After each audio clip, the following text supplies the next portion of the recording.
కవిత ఎలాంటి నిర్ణయం తీసుకున్నా సరే తమంతా ఆమె వెంటే ఉంటామని అన్నారు తెలంగాణ జాగృతి నాయకులు. ఇతర పార్టీలోని నేతలపైన ఆరోపణలు వచ్చాయని అంత మాత్రాన సస్పెన్షన్ వేటు వేస్తారా అని ప్రశ్నిస్తున్నారు పడంతా. కట్టుబడి ఉంటాం ఖచ్చితంగా. ఆమె గత 18 నెలల నుంచి అన్ని వర్గాల కోసం పోరాటాలు చేస్తున్న విషయం మీకు తెలిసిన విషయమే.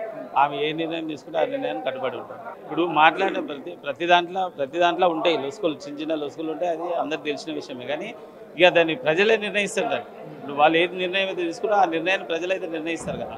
ఆది నాయకురాలు ఏదైతే తీసుకుంటుందో ఆ నిర్ణయం, దానికి మేము ఖచ్చితంగా ఆమె ఆదేశం ప్రకారం మేము ఖచ్చితంగా ఆమెతో పాటు ఉంటామని చెప్పేసి సపన్న కులాలు ఇక్కడ ఉన్న ఒక బీసీ నాయకునిగా నేను చెప్తున్నా.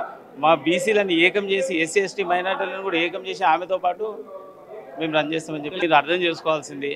ఆమె తీసుకున్న నిర్ణయాలు జాగృతి సొంతంగా ఒక సంస్థ ఏర్పాటు చేసి మహిళా బిల్లు కోసం పోరాటం చేసిన విషయం మీకు తెలిసే. అందులో ఇదైంది, ఒక అంబేద్కర్ విగ్రహం అసెంబ్లీలో పెట్టాలనే దానికి కూడా ఇదైంది. 3 బిల్లులు పెట్టాలని డిమాండ్ చేస్తే 2 బిల్లులు పెట్టి అది కూడా సక్సెస్ చేసింది. కానీ సామాజిక తెలంగాణ కోసం పోరాటం చేసినప్పుడు ఈ బడుగు బలహీన వర్గాలందరూ కూడా ఆమెతో పాటు మేము ఖచ్చితంగా ఉంటామని చెప్పి తెలియజేస్తున్నాం. పార్టీ పరమైనటువంటి ఆలోచన అయితే కవిత గారు ఇప్పటివరకు మా శ్రేణులకు కానీ, మా ముఖ్యుల నాయకులకు కానీ, మా కోర్ కమిటీకి కానీ ఎవరికి కూడా మాకు సమాచారం లేదు. ఆ దిశగా మేము ఆలోచనలు కూడా చేయలేదనండి.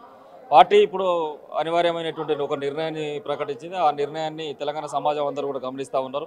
కవిత గారి కాంట్రిబ్యూషన్ గత 19 సంవత్సరాలుగా తెలంగాణ సమాజం కోసం, తెలంగాణ అస్తిత్వం కోసం, తెలంగాణ సంస్కృతిని నిలబెట్టడం కోసం ఆమె ఏ విధంగా పనిచేసింది, బీఆర్ఎస్ పార్టీకి ఎంత సపోర్టివ్గా పనిచేసింది, బీఆర్ఎస్ పార్టీ ఒక శరీరం లాగా ఉంటే దానికి ఒక ఆత్మలాగా పనిచేసినటువంటి సంస్థ మా తెలంగాణ జాగృతి.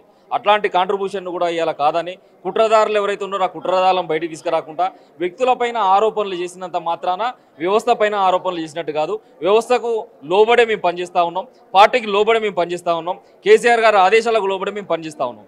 అయినప్పటికీ కూడా వ్యక్తులపైన విమర్శలు వస్తే అవి విమర్శలుగా చూడాలి. ఇలా నేను అడుగుతున్న ఈటల రాజేందర్ గారు బండి సంజయ్ గారి మీద అనేక రకాలైనటువంటి ఆరోపణలు చేసిళ్ళు. ఇలా ఈటల రాజేందర్ గారిని బీజేపీ పార్టీ ఎందుకు సస్పెండ్ చేయలే?